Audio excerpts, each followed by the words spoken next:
So the board, the chairman, want promotion for Chievo in Season 1. We start in the season with one player in the squad. And as you could see, it is Sergio Pellissier, Chievo legend, and also 43 years old.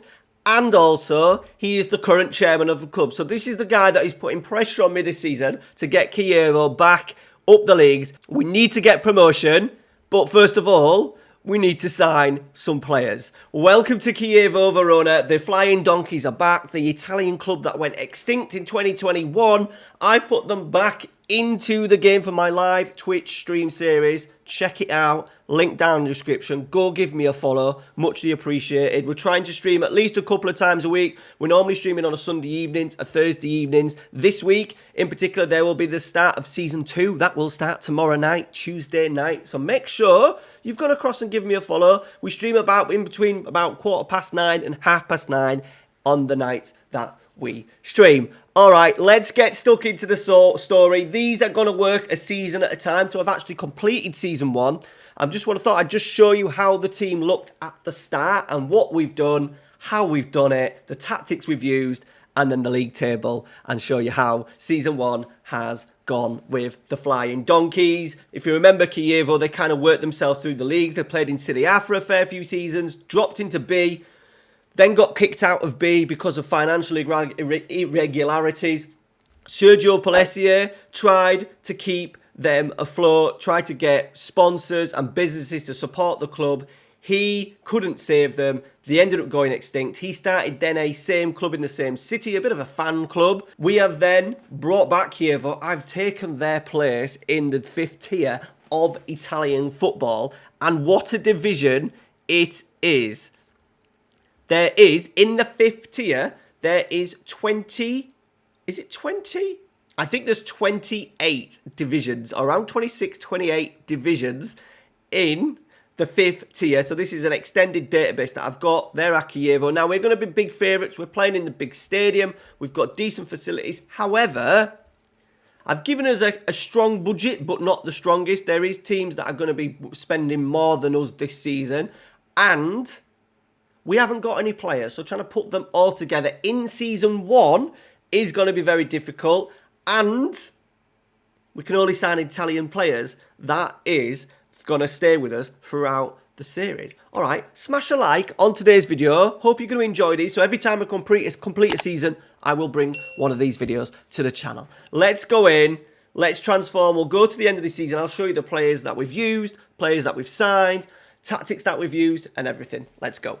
So basically, because we started with 0 players, we had to go out and sign a whole host. And as you see, man, obviously the thumbnail, the title, we had to sign. How many did we sign? About 25, 26 players.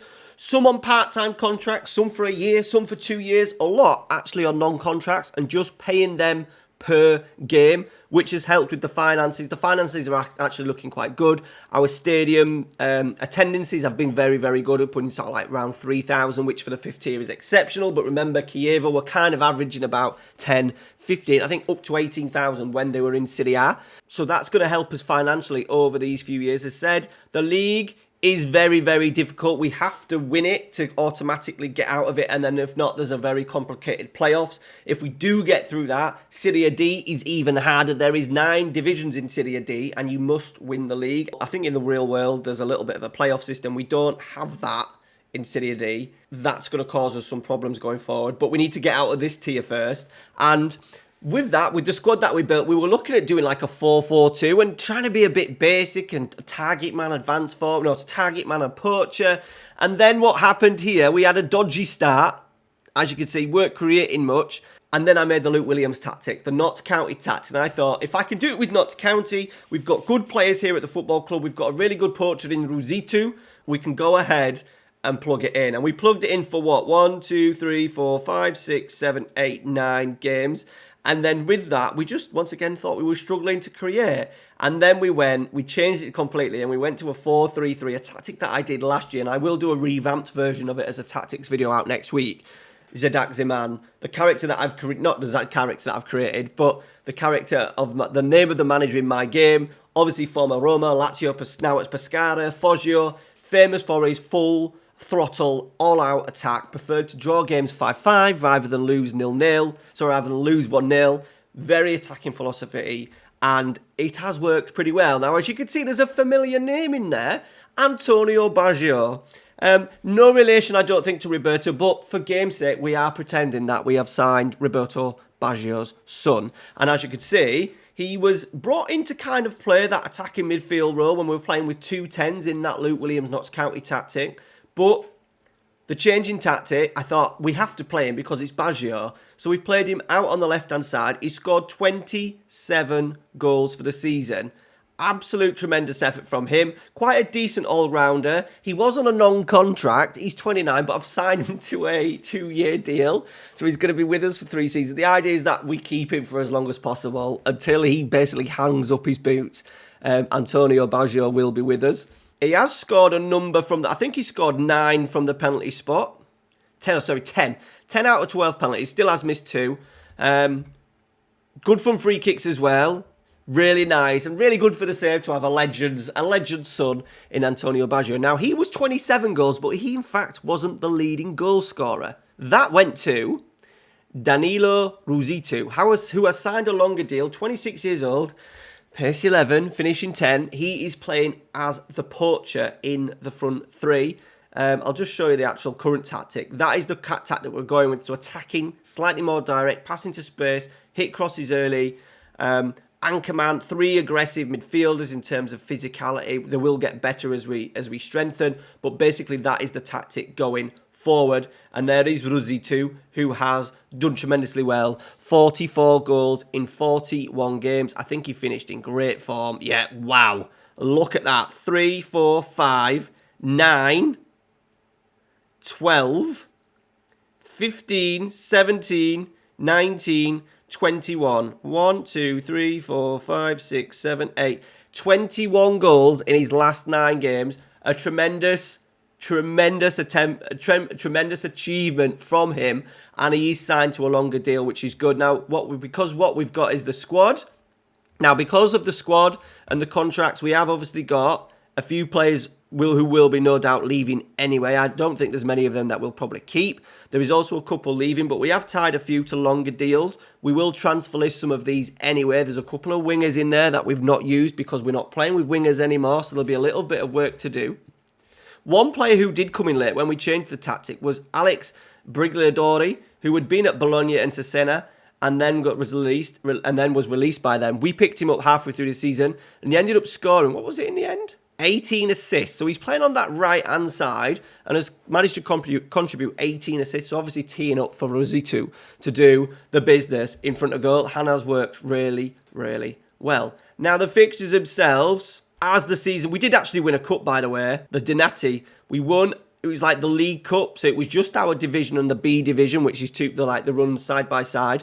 And then in and around here, so we beat Godiense in the final 1-0. Antonio Baggio scoring a penalty to win our first trophy. It wasn't really wanted by the board. It was kind of like, it felt a little bit like the Football League trophy. What's it called? Not the EFL trophy, not like the League Cup, but the LDV vans, auto windscreens, Papa John's. What else has it been called? Let me know down in the comments.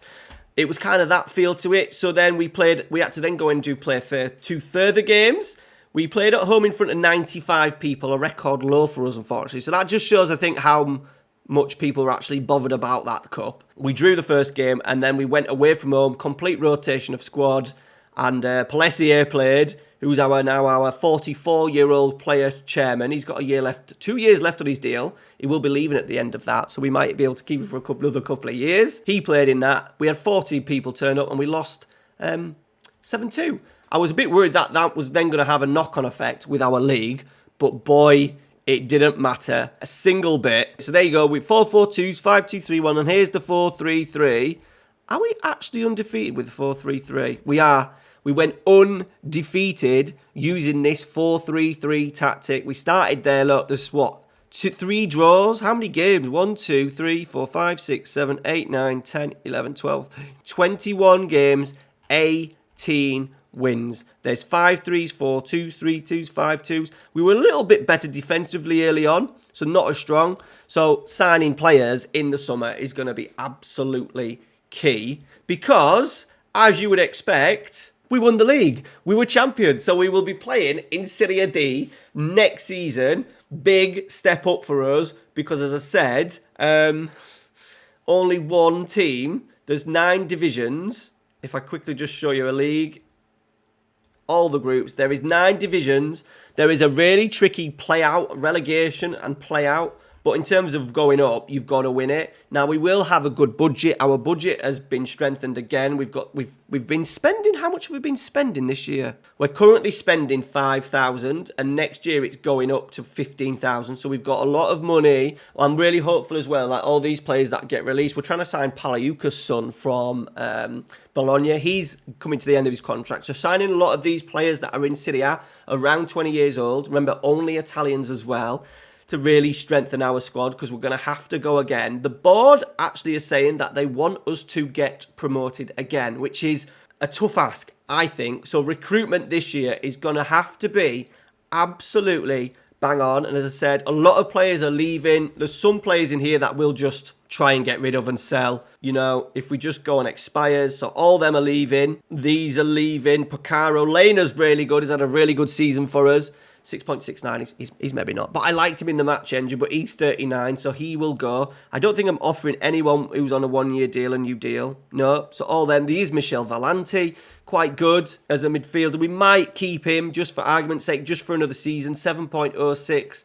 He is quite versatile, so we maybe just use him as a little bit of a sub. But there is players down here as well. Signori will sell. We'll try and get rid of him. Vidal will sell. Vegetali is a young 17-year-old, 18-year-old now, that I've got a little bit of a high hope for in terms of what he might help us over the next couple of years, trying to get into D, obviously being in D and C. So I will obviously try and keep hold of him. We've had our first youth intake. It wasn't absolutely amazing, but we do have some decent potential. We've got a decent winger. We aren't playing with wingers, but I am training him to be a left wing back. So hopefully our fullbacks are very, very high, very aggressive. He's got good pace, good crossing, good dribbling, good first touch already.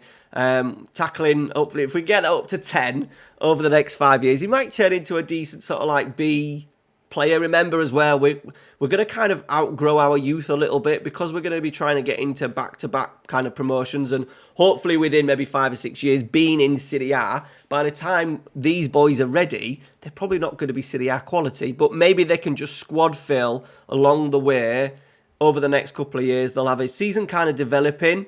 We've got Pirelli as well, who looks like he might be a half-decent centre-half, but heading 6, marking. He may be okay, but we really need to focus on youth team now, get some better youth coaches in. I am going to be signing former Italian, sort of like legends of the game, as my recruitment staff. I've got Benito Carboni, by the way, as my assistant manager, and we'll try and sign some other coaches along the way. Once again, all Italian. All right, guys, I've got a lot of work to do on Monday night tonight to get ready for the live stream, start of Season 2, tomorrow night. As well, don't forget my subs, my Twitch subs, including if you drop a free Prime sub, you get the opportunity to get involved in the shirt giveaway, monthly giveaways like I do to my patrons. I do that to the Twitch subs. So, yeah, support the channel, get involved. Join me, I'm going to say 9:15. 9:15 tomorrow night. Season 2, the Flying Donkeys, Chievo, Verona. I'm hoping the board change their opinion of what they actually expect from us, because I do think back-to-back promotions, when there's no playoffs, only one team goes up, I think it's a big ask. That's it. I hope you've enjoyed the mini breakdown. Let me know down in the comments if you're going to be following this with these season reviews. Hopefully you will. It'll be a lot of fun. It has been a lot of fun, and I'm kind of enjoying these overall, just having a little chat and showing you what's been going on. As I said, the 4-3-3 tactic will be coming next week on the channel. All right, guys, thanks for watching. Take care. Smash a like. See you later.